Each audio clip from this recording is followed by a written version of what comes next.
புக்கை இரண்டாக மடித்து அதை கீழே போட்டு அதன் மேல் அமர்ந்து சொல்லிக் கொடுத்த பாடத்தை இந்த காதில் வாங்கி அந்த காதில் விட்டு வம்படியாக வாகனத்தை செலுத்தி புழுதிமேட்டில் விட்டார். இதுல நடந்தது என்னன்னு பாத்தீங்கன்னா, ரொம்ப குறைவான டேக் ஆஃப் ஸ்பீட் இருந்ததுனால ஆங்குலர் மொமெண்டம் அதிகமா கெயின் ஆயிடுச்சு. இந்த காரை ஓட்டுன சொப்பன சுந்தரம் யாரு?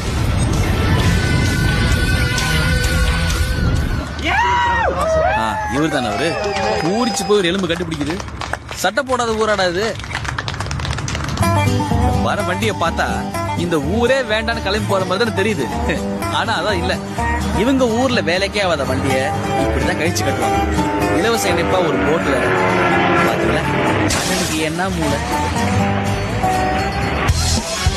பாத்தீங்களா எவ்வளவு பெரிய டயரு, என்ன மாதிரி பில்ட், எவ்வளவு பெரிய ஷாக் அப்சர்வர்ஸ், இவ்வளவு பெரிய சாலிடான வண்டியை எப்படி பேரிச்சு பழத்துக்கு போடலாம் அப்படின்னு ஒரு செயல்முறை விளக்கம். வண்டியோட சோலி